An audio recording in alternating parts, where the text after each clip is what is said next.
EBI is back Sunday, June 2nd, live from Austin, Texas, and exclusively on UFC Fight Pass. EBI, the absolutes, don't miss it. We've been doing this for 10 years. EBI 6 was the first absolute show, and that's when Gordon Ryan arrived on the scene. He dominated that show. And then EBI 14 was the next absolute show, and again, Gordon Ryan proved why he's #1 in the world against Craig Jones in that final classic match. Craig Jones almost had Gordon Ryan in that armbar in OT. Gordon Ryan escapes by the skin of his teeth and comes back and finishes Craig Jones to get the absolute belt. And the last EBI absolute show we did in the finals was superstar Nicky Rod from B Team against Kyle Bang from 10th Planet. That went into overtime with Nicky Rod getting the win and getting that absolute belt. The EBI absolute champion, it is Nick Rodriguez. Representing New Wave Jiu-Jitsu, the actual new wave of New Wave Jiu-Jitsu is Big Dan Manasui. This guy is a giant and he's got flawless technique. He's 300 pounds and has a great guard, insane leg locks, and you know, coming from the New Wave camp, he's prepared for the OTs. I've known Eddie for a while, and I'm in Austin. He's having the event in Austin. He wants the best guys. I'm one of the best guys. There we go. As a grappler, you have to be a fan of the EBI tournaments because it's the things which help shape Jiu-Jitsu. It's one of the most watched events in history, and it's how Gordon made his name, it's how Gary made his name. And whenever you're competing against somebody else, you obviously have to be able to impose your game in such a way where you feel like they're weak and you're strong. But it's not about how good they are, it's about how good you are. And if you can impose your will, that's what's going to get you to win in Jiu-Jitsu. Whatever struggles you're dealing with, just know that your opponents are dealing with those same struggles too. All of you guys are fighting the same amount of fighting as the other person is. So at the end of the day, the outcome isn't dictated when you step on the mats. The outcome is dictated in the months and years beforehand, in your training and your preparation. And when you step on the mats, that's when fate comes into play. The thing about somebody's style is that it's always going to be a combination of 3 things, whether you like it or not. And it's a combination of your physicality and body type, who your instructor is, and who you are as a person. So whoever you are as a person comes out in your jiu-jitsu. Who your instructor is influences how you do the movements that you do.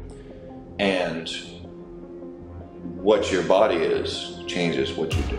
And when you put those 3 into a melting pot, that's what really makes jiu-jitsu, your jiu-jitsu, what it is. My jiu-jitsu is a combination of who I am, who my teacher is, and my body and my physicality. The team that I'm with, we've always been doing overtime rounds because it's one of the best ways to learn how to defend. Whether it's EBI or not, you want to be able to work out of these positions. I got the master of it all, Gary Tonin, the best OT round guy ever, teaching us every day. So I think it's a good thing. I think that it shows you how good somebody is in the moments that matter. It's probably going to be a lot easier for a lighter guy to escape an armbar than it is a bigger guy. But it's going to be a lot harder for a bigger guy to get his arms separated by a smaller guy. So it's all just pros and cons at the end of the day. I'm training every day with heavyweights, big guys, strong guys who just want to scrap and getting shark tanked every day. I don't think you guys are going to expect any less than 4 matches, 4 submissions. I have my gym, I have my instructor, I have the best people in the world, and I have the best technique in the world, and I have the best guys. So I'm not lacking at all in that department. Also from New Wave Jiu-Jitsu, representing John Danaher, ADCC champion Giancarlo Bodoni. We saw him at EBI 20. Didn't quite get the results he was looking for, but since then, he took that ADCC belt and he's back with a vengeance, and he wants the EBI absolute belt. You know, that last one that I did, was one of the first kind of returning ones. I think it was away for a little bit and then came back, and it was, you know, stacked bracket just like this one. You know, it has even more like high level accomplished athletes in it. You know, obviously I got injured in that first match. I won the first match, but I had to withdraw from the tournament. So obviously I want to have another chance at winning that title. I've done EBI rules several times, and even when I wasn't preparing for an EBI tournament, like obviously a bunch of my teammates have competed at the actual EBIs and or EBI rules tournaments. So there's always usually somebody at some point or another getting ready for like an EBI rules match. So we're always doing, you know, EBI overtime rounds. And so I'm pretty familiar with the rule set. And, you know, it's something that we train a lot. And obviously over the years, you know, especially with John and his students, like they kind of came up in that EBI style rule set. So it's pretty familiar to me, and it's something that we do train quite a bit. So the idea is to push the action the whole time. And so doesn't matter what position I'm in, if we're standing, if I'm on the ground, that's going to be my goal. So because of my last match, you know, I'm coming off of a full camp.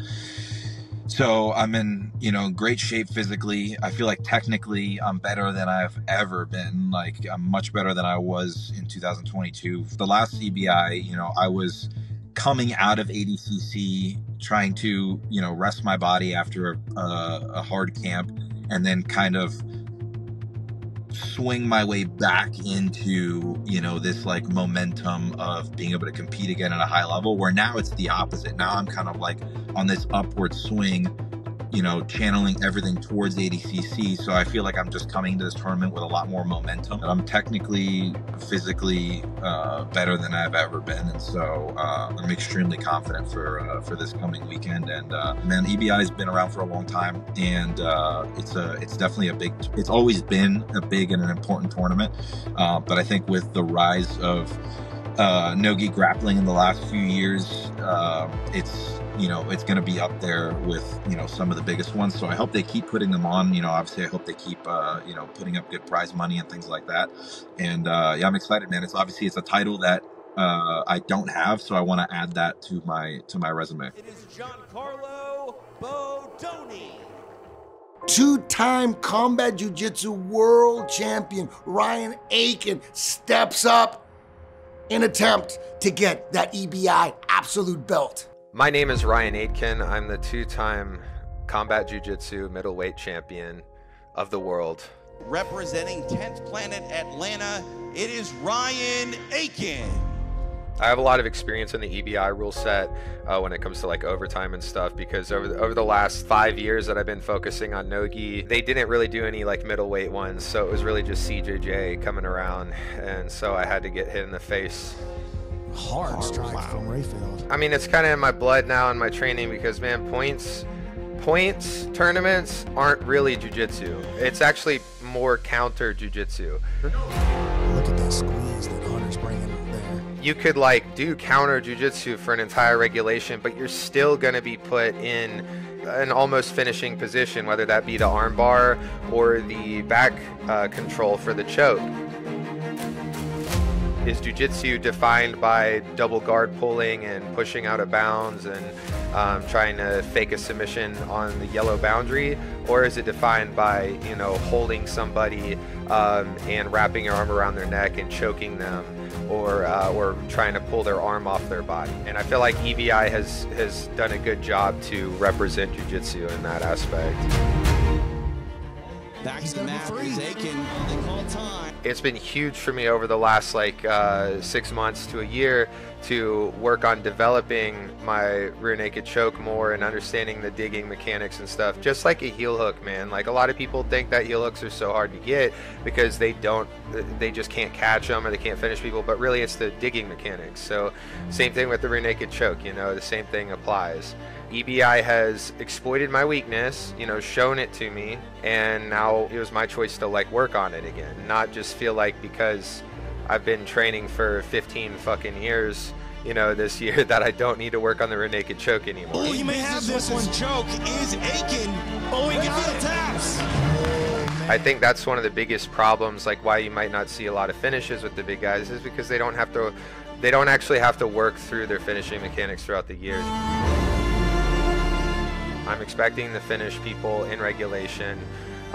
Because also with the big guys, man, I feel like I'm going to be exhausted if I go all the way to OT. So I need to really focus on getting the finish early in regulation.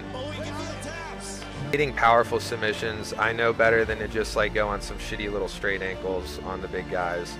No wrist locks. Little stuff like that's not going to work. So he is now the new combat jiu-jitsu world middleweight champion. This will be the biggest title of my career thus far, and to me, it's one of the A+ tournaments. I mean, this is the largest submission-only tournament you can do. So for me, I put it up there right next to ADCC, which is like the largest points tournament you can do. They're never easy. They're grinders. You know, it's different. It's not like points where you're trying to burst for like 5 minutes. You know, it's 10 minutes if you're against a really good guy going into OT, and then it'll be another 5 minutes or so, because it's just back and forth, and your forearms get worn out, your shoulders want to fall off the body, trying to choke them. You might be stuck in a fucking armbar and you gotta try to explode out of that. It's pretty crazy. I understand why a lot of people don't want to do it, and I make the excuse that, oh, well, why would I let the guy just start in this position? But really it's because you're terrified of letting a guy that's knowledgeable on your back or a guy that's knowledgeable in an armbar. So, I understand why they don't want to do it, but I think it comes out of fear, rather than, not worth their time or whatever.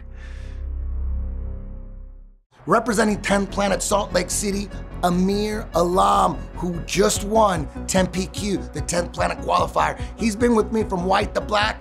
Now he's at 10th Planet Salt Lake City, running that school, training his ass off. He's in the best shape of his life, and he's in the twilight of his career, but he's gonna go out swinging with his boots on.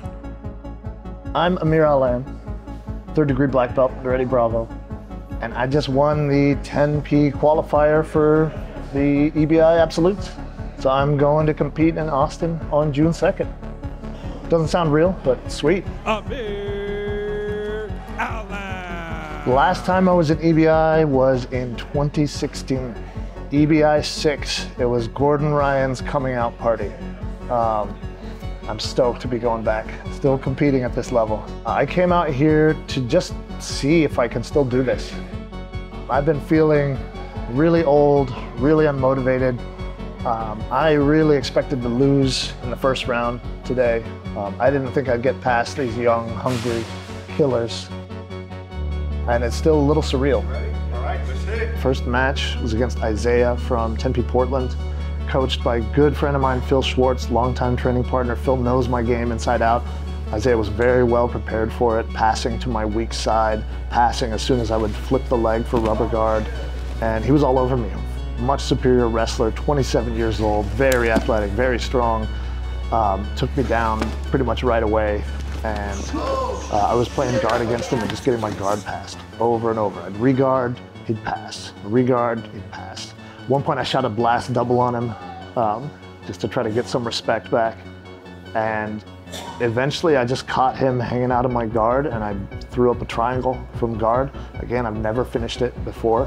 When I was a purple belt, I used to tell myself, my legs are too short, I'll never be good at triangles, I'll never be able to do them. And yeah, I finished one today.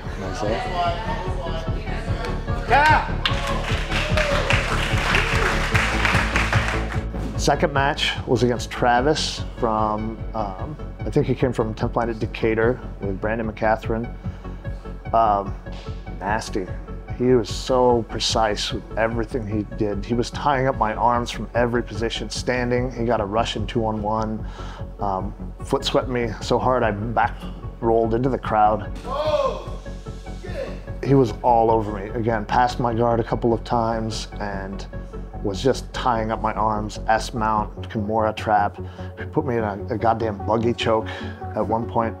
And I'm actually not sure what happened. I think I escaped the buggy and then hit a duck under and just jumped on his back. And then I squeezed for dear fucking life. I just put all of my 250 pounds into the RNC, didn't get it, fished the other arm over, went belly down, and he tapped. I think I was crushing his face. And I'm glad he tapped, because I was gassed after that. Tap! Winner by short choke. And then Fedor. I faced Fyodor Nikolov, big Tempe prodigy. In a lot of ways, he's where I was a decade ago, with Eddie Bravo here at 10th Planet headquarters carrying the flag for rubber guard.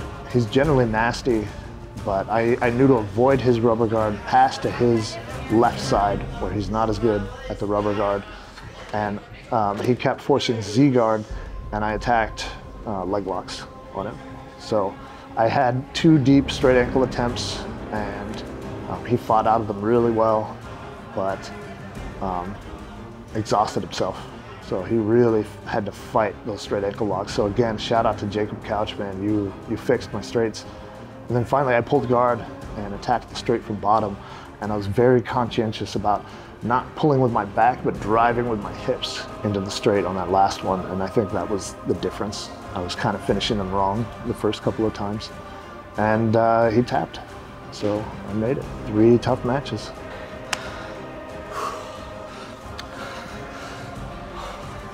Winner by ankle lock.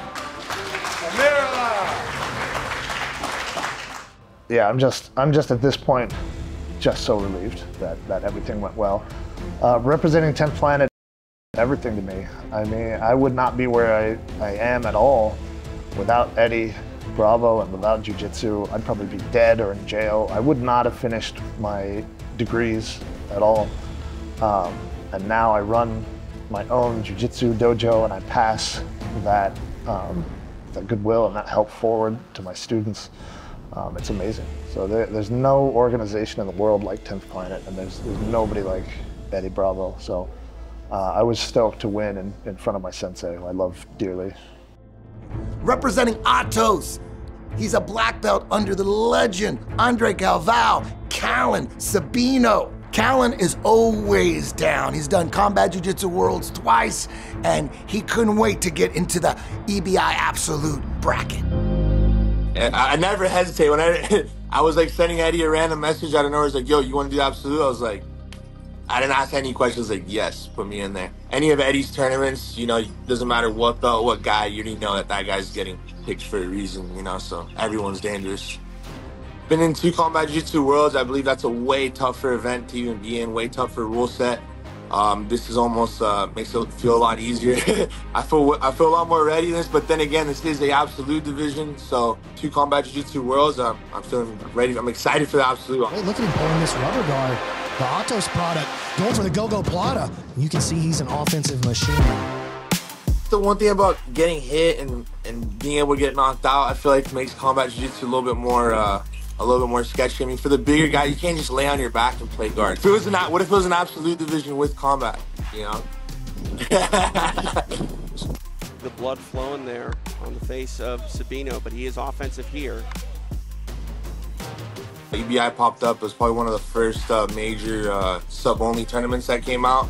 There are a couple other ones, but that was definitely the biggest one, especially because of Gordon, winning it. I trained jiu-jitsu since I was like 10, 11 years old, and this was like, the highlight of my weekend when I was a Grom. I believe it still is one of the biggest sub-only shows, out there, so that was definitely one to watch. Who else? So was it Gary Tonnen, Eddie Cummings? Those guys definitely switched up the game, especially the leg lock game, submitting guys quick.